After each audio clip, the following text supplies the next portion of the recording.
Hi, listeners. This is Rambling Cinephiles. I'm Jenny, And I am Josh. and we're here for our second episode where we're going to talk about Insidious: The Last Key. Um, this is part of our EveryFilm 2018 project where we see all the films in 2018. Yep. And tonight we saw Insidious: The Last Key. We went to the theaters and it was completely packed. So it was a little tough getting in there, but we got our seats in the very front row, and Which made it super fun. it totally did. Jenny was all bundled up and scared, and Mhm. she is very much a little baby when it comes to horror movies. Yeah. I'm a big scaredy cat, even though I know that the scares are stupid. Like even dumb horror movies, if I see it in the theater, I'm scared of it. So yeah, like Jenny said, we are seeing every movie that comes out theatrically for a wide release in 2018, and tonight was Insidious: The Last Key. Before I start, telling you what it was about, Jenny, tell me your thoughts just off the top of your head. How did you feel about the movie? Okay, first of all, I want to say that I feel like this is a trap. Um, oh, and also, spoiler warning, for the whole show. We're just going to talk about whatever. Oh yes, go actually see the movie before you listen to us, please. Because we're going to spoil the whole thing. Yeah. Okay, now keep in mind that I have a very low threshold when it comes to horror movies. I thought the plot was stupid. I thought most of the scares were bad. But I didn't hate it. I didn't hate it. It wasn't good, but I didn't hate it. So, are you going to tell us what you think? Or are you going to explain it and make me feel really, really stupid in front of all of our listeners? Jenny, no one can make you feel stupid because you're already so smart. You are like the smartest person I know, and your opinion is always correct. You have to go home with me. We are home. Okay. So it's my job today to tell you about Insidious: The Last Key's incredibly complicated plot. So if you've seen the first three Insidiouses, I think there was 3. I don't actually know. Whatever. okay, well, anyway, in a couple of the movies, I think there is a woman, a psychic named Elise. She comes to help out the main characters of, I believe, the first Insidious, and this story is about her. It's about her as a child, living in her home with her little brother, her mother, and her father. Her father is abusive, and she starts seeing ghosts talk to her. One night, she gets locked in the basement, and she comes across this ghost that's talking to her from within the walls, and the ghost asks her to open a door that's between them, and Elise does this, and the ghost is let free, and her mother comes down the stairs to help her out, and she ends up getting killed by the ghost. After that, the film kind of skips back and forth, but I want to try to go in a sequential order.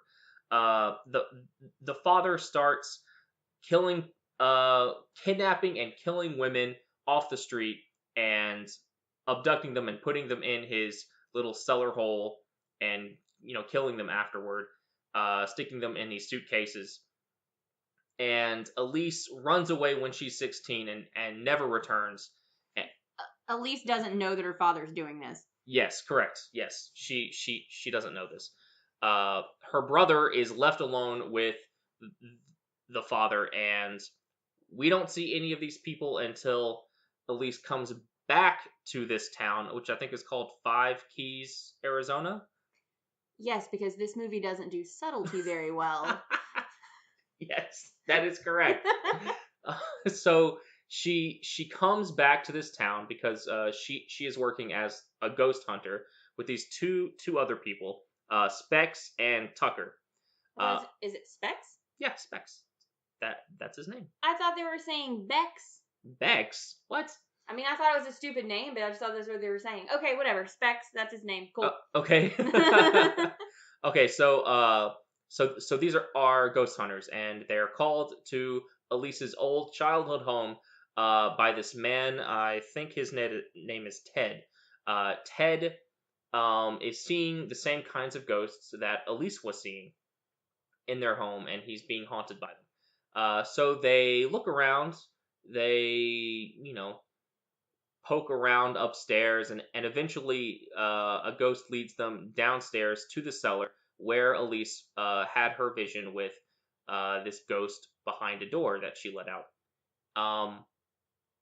They actually find a door that is like painted over, and they open the door, and inside is a real life woman who has been kidnapped by Ted. I thought that was like the most well done part of the movie. Like I thought that the reveal, because at this point we don't actually because like Josh said, he's kind of jumping around. At this point we don't know about the kidnappings that have happened in house prior. Mm-hmm. And so you're led to believe that this girl that's in this room, because she's all scraggly and pale like the ghost that Elise has been seeing, that she is the ghost. And it takes a minute for you and Elise to realize, holy shit, that's an actual fucking person that's chained up in a basement. And I like that was like the best reveal of the movie. They did that really, really well. And so it's disappointing that they didn't do the other things very, very well. Oh, by the way, this was produced by the original director of Paranormal Activity, by the way. Really? Yeah. I did not know that. Mm-hmm. Yeah, like I completely agree with Jenny that this was the best part of the movie. Yeah. And it was really well done. And I would say, honestly, the first half of the movie was actually decent. I agree. If not good. It's just so disappointing how it fell apart at the end. Yeah, they end up having to go into the Upside Down like they did in the first two, probably 3 movies, and fight a demon who's gonna open all the red doors that apparently all the spirits like.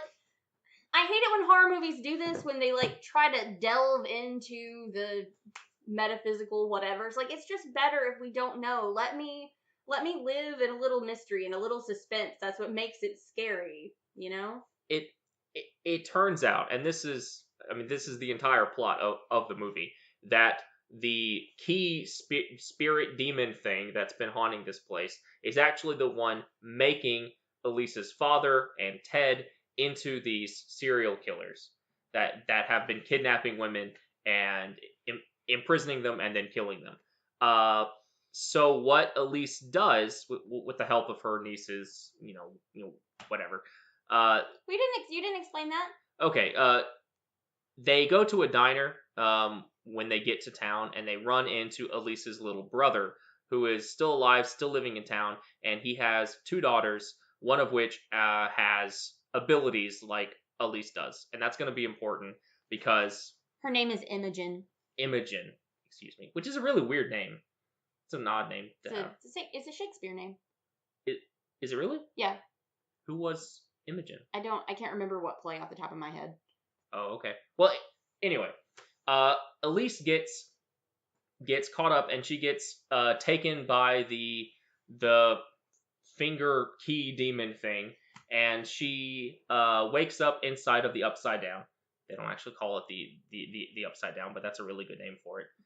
And she, with the help of Imogen and Imogen's sister, and her father and her mother, fight off the big, scary key demon guy, who is just not fucking scary at all anymore. No, like the demon was, it wasn't, there was nothing scary about it. No, it was everything that the movie had been leading up to. All of the tension was completely relieved as soon as we saw that stupid looking fucking thing. Yeah, it looked pretty bad. Oh, and also, like, the dad, I guess, wasn't actually terrible. It was the demon, like, making him terrible. Yeah. Like, it's making all these dudes in the house do this stuff because I guess the movie decided that the theme should be about a demon whose whole purpose is the silence and subjugation of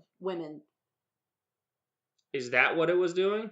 Well, yeah, I mean it was like infecting men and like making them like capture these women and kill them, and the creature's whole thing was like literally like turning your voice off.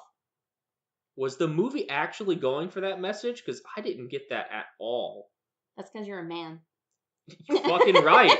I guess so. Because I didn't. I saw that happen. It happens like twice, where the demon turns off your voice box. But it never happens to a dude. It doesn't.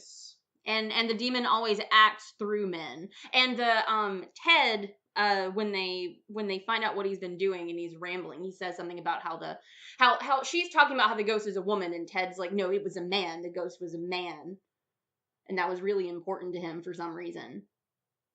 Huh? Yeah. You are blowing my mind right now, Jenny. I did not get that at all. That's amazing.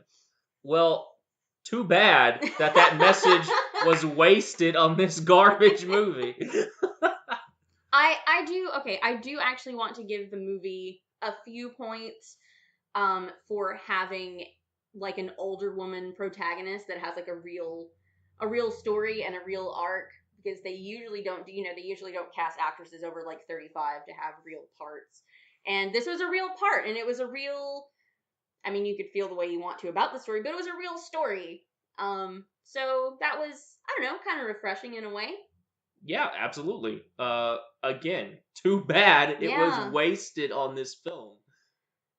Yeah, the latter half was just, I mean, okay, I mean, it wasn't awful, but it wasn't good anymore. Okay, let me talk about some of the positives of the film. The first half of it is really decent. I mean, obviously, I'll just say this. The direction is really bad because there's these constant stupid jump scares that serve no purpose. And, you know, the music just like that. And it makes you startled for a second, and then you get used to it, and it's not scary anymore at all. Yeah. The only way that kind of thing is fun is if you see it in a packed theater, because everybody jumps, everybody screams, and then there's like a collective laughing at ourselves for jumping at the stupid, pointless scare. Well, if you do it once, it no longer works ever again. Mm-hmm. And this director, whoever he was, let me find out what his name is. Hold on. Butthole Magoo. Directed by Abin Robitel. Dude, stop it. What else has Adam? Did you say Adam or Abin? Adam. I think you said Abin. Okay. What's Adam? I'm just hearing all sorts of things wrong. I promise I'm not drunk, you guys. What else has he done? Paranormal Activities and Ghost Dimension. Oh my god. Okay. Did he really? He did. Oh my god. Did he direct it, or was he just like involved in it? Let me find out. Okay, so a few days ago, Josh and I have this thing where if we're bored, we're gonna watch movies. No, he didn't direct it. He didn't? No, he wrote it. He wrote it! With the help of like 6 other dudes. Okay, so basically like a few days ago, we were bored and we watched Paranormal Activity, The Ghost Dimension on Hulu. Didn't you pick it? Yeah. Josh picked it. Not because he thought it was going to be good. Just, you know, because why not?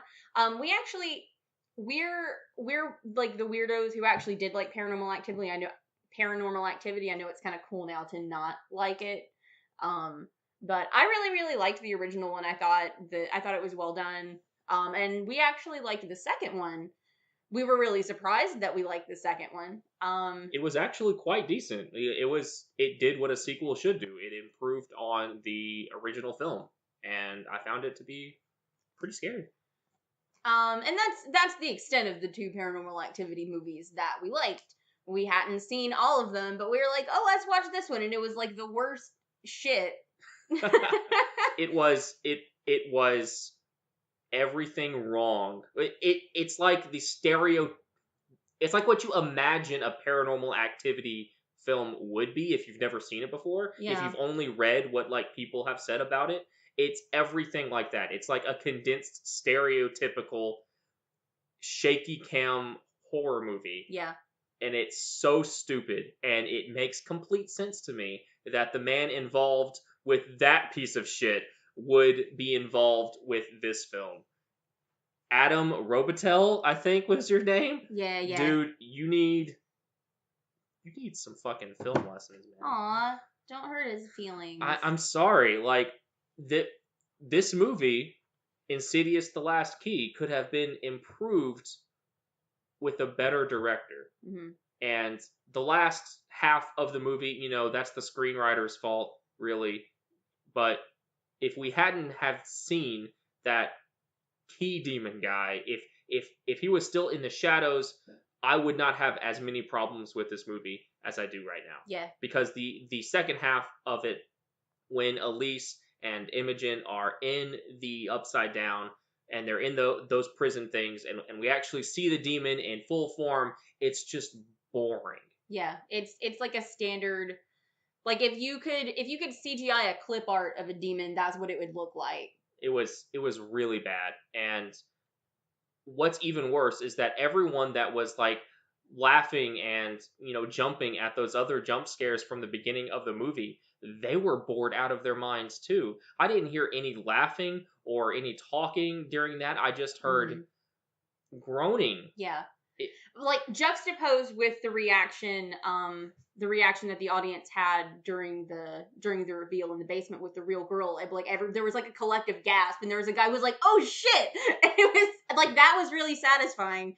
And yeah, like the problem with horror movies now, I'm gonna do my old lady bit, is that I think I don't know, I feel like directors either they do too much.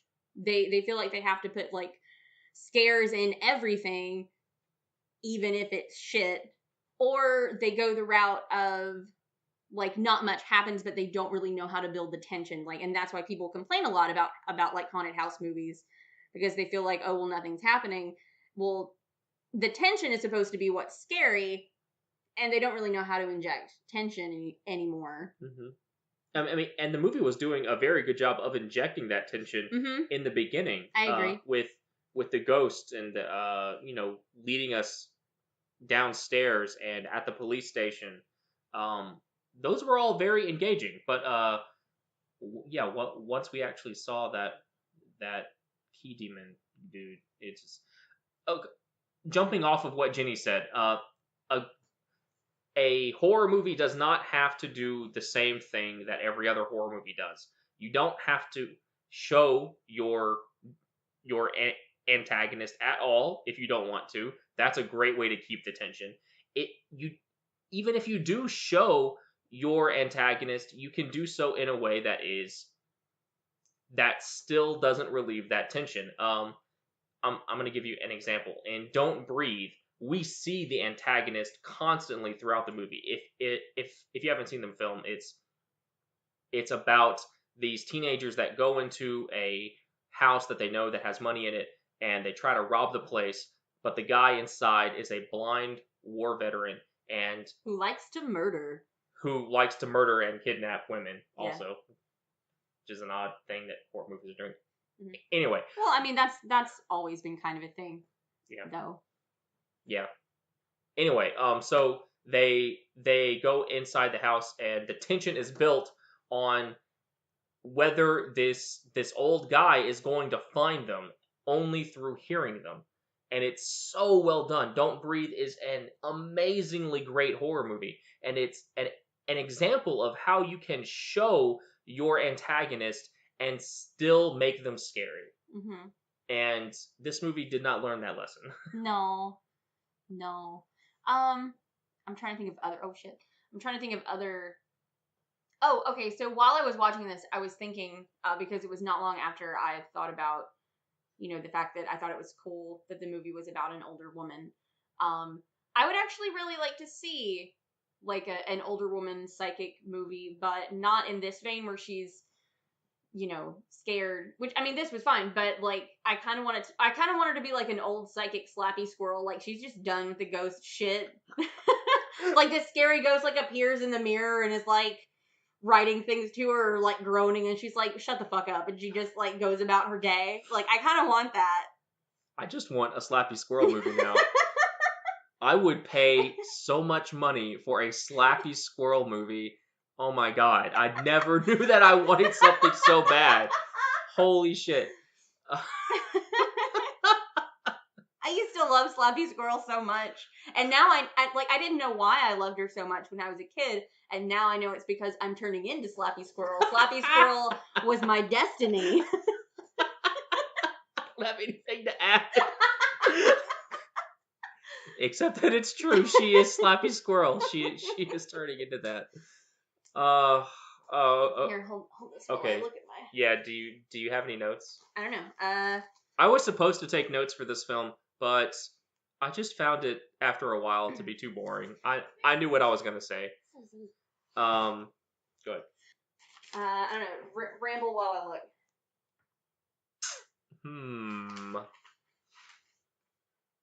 So okay. So I got off on a tangent. I want to talk about some other things that are positive with the film.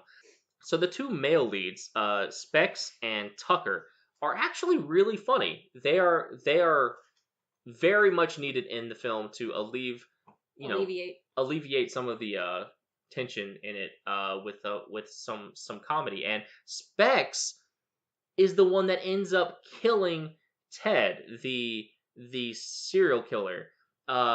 The other two are trapped downstairs, and Ted is hunting upstairs for Specs. Who's this like squirrely little nerd guy, and they fight a little, and Specs, very surprisingly to me, ends up killing him. And I was like, "Go, Specs! You deserve to get laid, dude." Because he starts flirting with Imogen later in the film. He was like, "You know what, dude? After all that, you deserve it. Go for it." So what you're saying is that women are a reward for male achievement. Why are you doing this to me? No, Specs and Imogen were actually really cute. Tucker was going hard for either one of the sisters. Yeah, he was pretty thirsty. Yeah, he was bordering on creepy a little bit. Like he never actually crossed the line because then he wouldn't be likable. He was bordering on creepy, but Specs and Imogen had like a little thing, and it was cute, and then they kissed in the end. So, I don't know what it added to the film, but it was cute. Yeah, it was just something nice. Oh, okay. So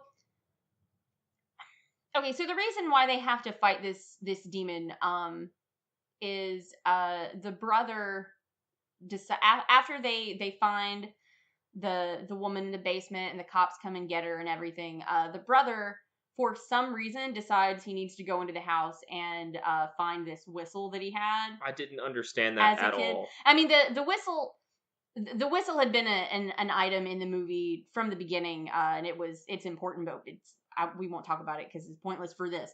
But he decided that he needed to go look for it. I feel like we were kind of missing a scene, but whatever. Anyway, one of his daughters goes down into the basement. She's the one in the trailer who gets attacked by the key man. Mm-hmm. And she more or less just goes like comatose. But after he attacks her, like this chain appears around her neck that like in real life, that's, I guess she's like chained to the wall or chained to something. And the family comes down and sees her, and the next scene is like the paramedics taking her away. And I want to know, do the authorities not want to know why there is a second girl chained up in the house like the next day? Was that not a question nobody asked? After she's attacked, they go back into the house, and I'm sure cops are called at some point after this film just to wrap everything up. The only tying loose ends to all of this is Elise. I would be looking at Elise if I was a cop. She is the one that's been at this scene of the crime she is probably the one who directs the cops to the suitcases full of bones. How do I know she isn't the one who killed those people? Well, I mean, she does have like a 50-year alibi. I don't know that. I mean, the fact that she hasn't been anywhere near the town since she was 16 is a pretty good. So she says. I mean, I'm sure you can find out from other people that she knows that she, hasn't been around. But Well, I'm just acting as if I'm some like podunk cop who doesn't know anything about it. I'm kind of gonna assume that in the universe of Insidious, either everybody already knows ghosts exist, or it's something that more people accept, because like when I think about all the data that they've gathered, like in this movie and like especially in the next two movies, like I kind of feel like they've already got all the evidence they need. So maybe it's just really easy for the cops in this universe to be like, oh yeah, it was a ghost. All right. Oh yeah, the ghost killed him. Oh okay, yeah, that Yeah. makes total sense. I saw that shit on YouTube the other day. Yeah, Yeah. okay, all right. So that's the explanation I'm gonna go with. That makes sense. Uh, what were we talking about before? I don't remember. Audience, what were we talking? Okay. It was the girl with the chain wrapped around her. Why did the cops think, why wouldn't the cops think, why did she have a chain wrapped around her neck? Is what you were asking. Well, maybe Elise and then like unlocked it and then called 911. Maybe, yeah. I think actually they did, because Elise had those keys. Oh right, the keys that belong to the key man in 5 Keys, New Mexico. I think you're kind of stretching on that last one. Okay, do we want to just do final thoughts? I guess so. This is going to be a short episode because we don't have a lot of thoughts about this movie, I guess. I mean, there isn't a whole lot to say. I think it is not worth your time to go see this film. I'm probably going to give it like a 2.5 out of 5. I'm going to give it an okay. An okay? Would you say that this film is worth someone's time? I mean, it's not worth the price of a $10 ticket once it comes out on Netflix. If you're, feeling scary, I guess. Okay, but other than that, no, don't pay to go see it. Yeah, don't pay to go see it. The only reason Jenny and I can go see these films is because of Movie Pass. Yeah. By the way, Movie Pass, haven't heard from you. Call us. Let us tell others about you. Help us help you.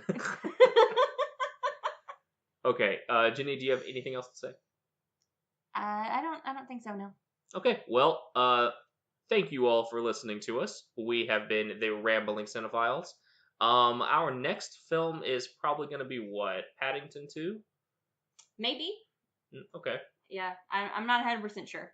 Okay. Well, since the January trailers podcast that we did, we have actually watched the first Paddington and we really liked it. We did really like it. It was really, really cute. It was very, very good. I'm so happy that we get to go see Paddington 2 to wash away the insidious gunk that is in my head now.